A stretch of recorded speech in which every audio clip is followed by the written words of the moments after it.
वैसे तो ये सिर्फ दूसरा ही मुकाबला है दोनों ही टीम्स का, इंडिया और न्यूजीलैंड का, लेकिन डू और डाई ऑलरेडी हो चुका है। मतलब virtual quarter final between India and New Zealand. जो जीतेगा उसके आगे जाने के जो चांसेस हैं वो ब्राइट रहेंगे, थोड़े से जीवित रहेंगे। जो हार गया ना, मुझे लगता है कि मतलब कर सकते हैं क्वालिफाई, कुछ अपसेट्स हो सकते हैं, पर फॉर ऑल प्रैक्टिकल पर्पसेस वो टीम टाटा बाय बाय करेगी अपने चांसेस को to qualify for the semifinal. It's as big as that.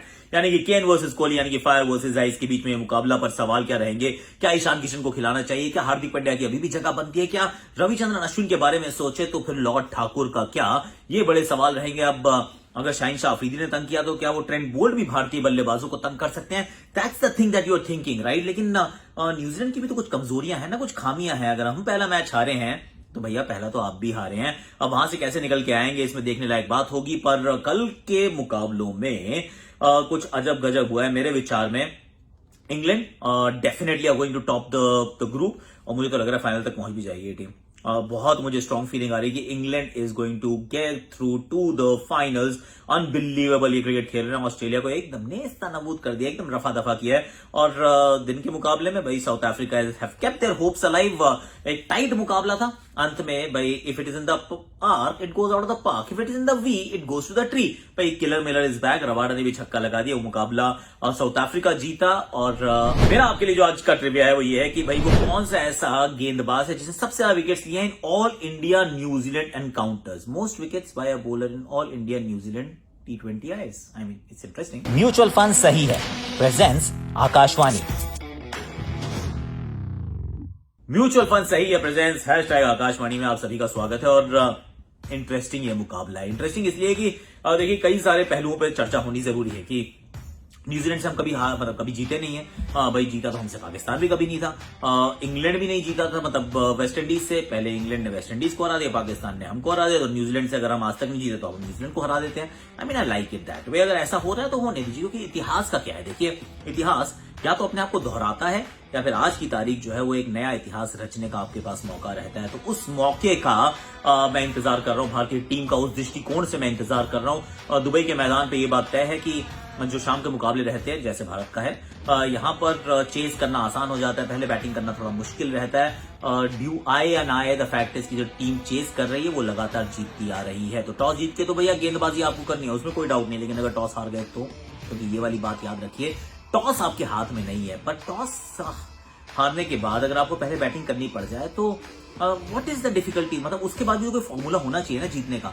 देखिए एक चीज बड़ी क्लियर हो जा रही है यहाँ पे, जो टीम टॉस या कहें जो पहले बैटिंग कर रहा है ना, पहले 4 ओवर में 2-3 विकेट अपनी गवा देता है। आप ये लगातार पैटर्न उठा के देख लीजिए। कल ऑस्ट्रेलिया के साथ भी यही हुआ था। मतलब ठक ठक ठक gone and you are out. तो अगर आप पहले 4-5 ओवर 3-4 ओवर आप संभल कर खेले और 180 के स्कोर तक पहुंच जाए, मैं आपको अभी भी लिख के दे रहा हूं, अगर भारत 180 पहले बैटिंग करते हुए बना देता है तो फिर पहले बैटिंग के बावजूद आप मैच जीत सकते हैं। Of course you want to change, लेकिन अगर कोई बैटिंग आ जाए इसका मतलब नहीं कि मतलब टॉस हार गए तो मैच हार गए। That's the mindset that we should have.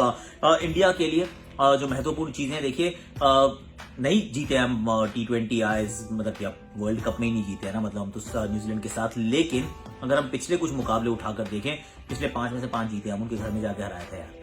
तो ऐसा नहीं कि हमने इनको हराया नहीं है, हम हरा चुके हैं इनको, इनके घर में जाके हरा चुके हैं। और टीम क्या बनाई जाए? Now that's a big question, क्योंकि न्यूजीलैंड की मुझे लग रहा है परेशानियां काफी हैं। I will tell you, welcome to that. Team मेरे विचार में कोई बदलाव मत कीजिए बैटिंग ऑर्डर में। टॉप 6 ऐसे कैसे रहने दो।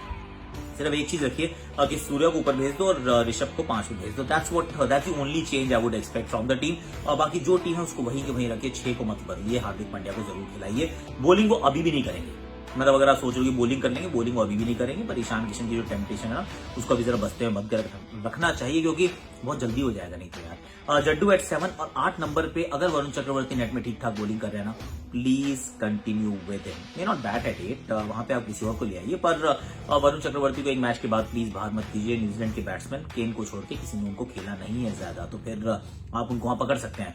उसके बाद Shami and Bumrah, the last change, एक चेंज जो मैं चाह रहा हूं वो है कि लॉर्ड ठाकुर को आप ले आइए भुवनेश्वर कुमार की जगह, क्योंकि भुवनेश्वर अच्छी गेंदबाजी नहीं कर रहे हैं। No slight on who he is, पर अच्छी बॉलिंग नहीं हो रही है। तो फिर ये मैं बदलाव रखूंगा टीम में।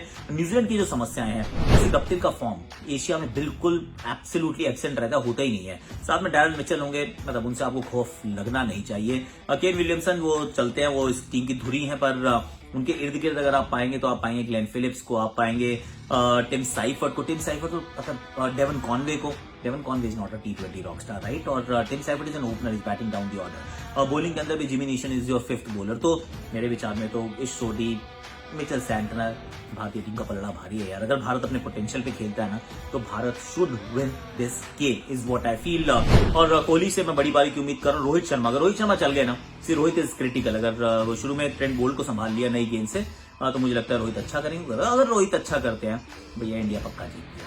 सो अगर एक चीज आप चाहते हैं कल के दिन की, मतलब आज शाम को, अगर आप चाहते हैं कि एक चीज भारत के पक्ष में चली जाए टॉस के बाद या टॉस के अलावा या टॉस के साथ, तो फिर आप कहेंगे कि रोहित शर्मा, और मेरा रोहित जो है ना वो 70-80 रन बना दे, that's all, you will win that game, is what I feel. अब जरा चलते हैं भाई, कल जो मुकाबला हो उसमें ऑस्ट्रेलिया को तो भाई नेस्ता नाबूद कर दिया गया, 125 पे रोक दिया यार। बॉलिंग में क्रिस वोक्स थे, क्रिस जॉर्डन थे, टाइमर मिल्स थे, आदिल राशिद थे। इस बार तो बॉलिंग ही नहीं कर रही मोइन अली को, उसके बावजूद बड़े अच्छे से आराम से 100-125 पे रोका, और उसके बाद जॉस ने आगे जो पिटाई की है ना भैया, बटलर वो सर्विंग इट पाइपिंग हॉट, और मुझे लग रहा है कि इंग्लैंड जाएगी फाइनल में। एक मैच ड्रॉप हो सकता है कर दें अगले 2 मुकाबलों में, क्योंकि दोनों मुकाबले शारजा में है, पर this team is looking as good as gold, one of the most dominating teams along with Pakistan. तो let's see where that goes. दोपहर के मुकाबले में भी लग रहा था कि श्रीलंका पकड़ लेगी, अच्छा कर रहे थे निशंका की बैटिंग। उसके बाद अगर आप देखें बॉलिंग में भी हसरंगा का हैट्रिक, आई मीन हैट्रिक लिया बंदे ने यार, पर हैट्रिक वेस्ट हो गया। I mean can you believe that, हो गया, क्योंकि अंत में रबाडा छक्का मार देते हैं और डेविड मिलर 2 छक्के मार देते हैं। लाहिरू कुमारा की वो 2 गेंद एकदम स्लॉट में थी, गई बाजू वाले प्लॉट में थी, एंड दुष्मंता चमीरा ने जो एक सामने छक्का खाया वो मतलब वाइड यॉर्कर डालने से काम चल रहा था, तो 3 स्टंप्स के अंदर अगर गेंद फिनिश हुई, रबाडा ने उनको छक्का मार दिया, और श्रीलंका के मतलब मुझे लग रहा है टाटा बाय बाय हो गया। जीत बहुत बड़ी मिली है इंग्लैंड को, यानी कि बहुत बड़ी हार मिली है ऑस्ट्रेलिया को। तब साउथ अफ्रीका जो है नेट रन रेट के साथ नंबर 2 पर आ गया। Australia, I think Australia will still make it. मतलब मैं तो बड़ा बुलिश हूं इनके चांसेस को लेकर कि कर ही जाएंगे कि eventually qualify. They are not playing at Sharjah, तो उनको वहां भी कोई दिक्कत नहीं है, पर इस समय थोड़ा पीछे हो गए और नेट रन रेट में साउथ अफ्रीका से पीछे। पर साउथ अफ्रीका इंग्लैंड का भी मैच बचा है और उस मुकाबले में एक्चुअली मुकाबला शारजा में है, तो it's going to be an interesting one. But आज के लिए इतना ही है। Let's hope that the best team wins, और the best team is India. मतलब इसमें कोई डाउट नहीं है, कोई संदेह नहीं करना चाहिए इस बात के ऊपर। अब जो मैंने आपसे ट्रिविया पूछा था कि इंडिया और न्यूजीलैंड के जितने भी T20 आए हैं उनके इतिहास में सबसे ज्यादा विकेट किसने चटकाई है, इस सोडी, 17 विकेट लिए हैं इस सोडी ने। तो फिर इनसे थोड़ा सा बच के रहिए आज, और इनके थोड़ा सा इनको एक्सपोज करने का प्रयास कीजिए कि इस टीम के अंदर सारे के सारे वो टॉप ऑर्डर के बैट्समैन हैं। अगर आप इनके सामने ठीक से पकड़ के अगर आप गेंदबाजी कर लेते हैं, फाइन। बैटिंग के अंदर अगर Tim Southee is not your T20 bowler, और ट्रेंट बोल्ट को हमने इतना खेला हुआ है, और फेमिलियरिटी इवेंचुअली ब्रीड्स कंटेम्प्ट, कि आप उनको समझ जाते हैं और पकड़ के खेल लेते हैं। यहाँ तक थोड़ा स्टेप आउट करके भी खेल रहे हैं। पहले 3 ओवर अगर इंडिया ने विकेट नहीं गवाई ना, game over for New Zealand. Like share, profile पे पिन, कमेंट सेक्शन को भर देने का है, और सबको बताने का है कि हैशटैग आकाशवाणी म्यूचुअल फंड सही है, प्रेजेंट्स हैशटैग आकाशवाणी में मिलती है आपको वर्ल्ड कप की कहानी। एंड जाते जाते एक और बात बताया, तो भैया मैं रोहित से क्या उम्मीद करूँ, जो 70 रन 80 रन की उम्मीद करना, चाहे वो म्यूचुअल फंड हो या फिर क्रिकेट की पिच हो, लंबे समय तक टिके रहना ही सही है। और रोहित शर्मा की तो ऐड भी देख लो, म्यूचुअल फंड में ही तो आते हैं ऐड में, हैशटैग म्यूचुअल फंड सही है। आज के लिए इतना ही, जाते जाते आपके शॉट्स मेरे आकाशवाणी। थोड़ा सा तो रहना चाहिए, लेकिन एक्सट्रीम नहीं होना चाहिए। कोई बॉल को खा रहा है, कोई बॉल को कैप से घिस रहा है, ये चीज तो फिर बहुत ज्यादा गड़बड़ हो जाती है। लेकिन मैं मानता हूँ कोई भी ऐसी टीम नहीं होगी कोई भी जनरेशन में कि उन्होंने बॉल के साथ छेड़छाड़ी ना किया हो। थोड़ा बहुत चलता है,